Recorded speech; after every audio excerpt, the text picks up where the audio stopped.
Sendi mati atau sinartosis ini merupakan sendi yang tidak bisa digerakkan. Sendi ini tidak memiliki rongga sambungan sehingga tulang langsung menyatu dengan jaringan fibrosa, umumnya berupa kolagen. Contohnya, sendi mati yang paling mudah dikenali adalah sendi pada tengkorak bayi. Setelah itu, sinartosis ini dibagi menjadi dua bagian. Yang pertama ada sinfibrosis, merupakan sendi mati yang kedua ujung tulangnya dihubungkan dengan serabut. Sinfibrosis ini adalah tulang yang dihubungkan jaringan ikat fibrosa. Contohnya adalah persendian tulang tengkorak.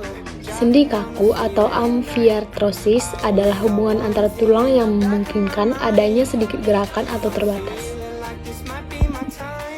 Yang selanjutnya ada sinkondrosis. Sinkondrosis ini merupakan salah satu jenis sendi yang tidak dapat digerakkan. Sinkondrosis ini memiliki tulang rawan tipis yang menjadi penghubung pada persendian. Pada umumnya, sendi ini ditemukan pada tulang dada dan tulang rusuk. Contoh, hubungan antara segmen dan tulang belakang. Amfiartrosis adalah bentuk hubungan antara kedua ujung tulang yang dihubungkan oleh jaringan kartilago atau tulang rawan, sehingga memungkinkan adanya pergerakan atau sendi yang masih dapat digerakkan meski gerakannya terbatas. Contohnya, sendi yang terdapat pada tulang antar ruas tulang belakang dan tulang rusuk. Amfiartrosis dibagi menjadi dua, yaitu sinemosis dan simfisis. Nah, saya akan menjelaskan mengenai sinemosis. Sinemosis merupakan persendian yang dihubungkan oleh banyak jaringan ikat. Contohnya, terdapat pada sendi antara tibia dan fibula. Yang selanjutnya itu simfisis. Simfisis adalah sendi yang berada di tengah tulang panggul dan menghubungkan tulang kemaluan atau pubis. Persendian ini terletak di atas organ intim wanita. Selama kehamilan, ligmen atau jaringan ikat dalam sendi simfisis akan jadi lebih elastis. Yang selanjutnya, sendi peluru, yaitu hubungan dua tulang yang bisa bergerak ke segala arah. Hal ini disebabkan oleh bagian ponggal sendi yang bentuknya seperti bola. Contohnya itu pergelangan tangan dan bahu. Diatrosis adalah hubungan antara tulang yang satu dengan tulang yang lain yang tidak dihubungkan oleh jaringan sehingga memungkinkan terjadinya gerakan tulang secara lebih bebas. Fungsinya untuk menggerakkan tulang dengan bebas, terletak di bagian siku, lutut, tulang-tulang, pergelangan kaki, dan pergelangan tangan. Baik, di sini saya akan menjelaskan apa saja komponen-komponen yang terdapat pada sendi. Yang pertama itu ada ligamen, di mana ligamen itu adalah jaringan pengikat yang membungkus ujung tulang yang saling membentuk persendian. Fungsinya itu, yang pertama yaitu untuk mencegah disklosis tulang. Disklosis tulang sendiri yaitu kondisi di mana tulang bergerak menjauh dari sendi atau pindah dari posisinya. Nah, ligamenlah yang berfungsi untuk menyatukan kedua tulang tersebut, di mana ligamen terletak pada sendi lutut. Yang kedua itu ada kapsul.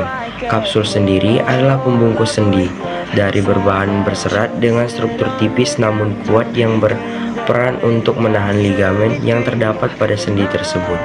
Fungsinya itu yaitu untuk melancarkan pergerakan dari bidang persendian. Cairan sinovial merupakan sendi yang dapat digerakkan dengan leluasa sehingga kemungkinan kita melakukan gerakan fleksi dan lain-lainnya. Terletak di antara tulang-tulang dan fungsinya sebagai pelumas, penyedia dan transfer nutrisi dan sitokin untuk jaringan-jaringan lain seperti sinovium, tulang rawan sendi, dan jaringan tulang rawan di sendi. Selanjutnya ada membran sinovial. Adalah membran yang melapisi sendi sinovial. Membran ini terdiri dari jaringan lunak yang merupakan garis permukaan non-tulang rawan pada sendi yang memiliki rongga atau sendi sinovial. Fungsinya yang penting dari membran ini adalah memproduksi cairan sinovial. Jika pada sendi terdapat bantalan sendi atau disebut bursa, maka cairan sinovial ini biasanya sebagai pengisi bursa itu. Tulang rawan atau kartilage adalah jaringan ikat penahan berat yang sifatnya relatif padat tetapi tidak terlalu kuat seperti tulang. Tulang rawan terdiri atas jaringan padat serta kolagen. Jaringan ini memungkinkan tulang memiliki kekuatan untuk menahan badan sambil mempertahankan fleksibelnya, berfungsi untuk melapis tulang pada persendian atau tulang rawan artikular dan sebagai pembentukan kerangka embrionik dan terdapat di hidung, iga, laring, dan trakea. Yang selanjutnya sendi engsel. Sendi engsel memiliki arah gerakan yang satu arah seperti engsel pintu. Hal ini terjadi karena hubungan antara bonggol tulang yang masuk ke dalam mangkuk tulang tidak terlalu dalam dan juga bagian penganjal, misalnya hubungan tulang atau pada siku dan pada lutut. Selanjutnya, sendi putar atau pivot. Sendi putar merupakan salah satu sendi yang gerakan salah satu ujung tulangnya mengitari atau membuat gerakan berputar pada ujung tulang lain. Sendi inilah yang membuat kepala kita dapat berputar dengan nyaman. Arah gerakan sendi putar yaitu berotasi pada satu poros. Sendi putar terletak antara tulang hasta dan tulang pengumpil, serta antara tulang tengkorak dan tulang atlas. Setelah itu di sini saya akan menjelaskan sendi pelana. Hubungan antara dua tulang, yaitu tulang yang satu dapat bergerak kedua arah seperti orang yang naik kuda di atas pelana. Contohnya, hubungan antara pergelangan tangan dan tulang ibu jari. Sendi peluru.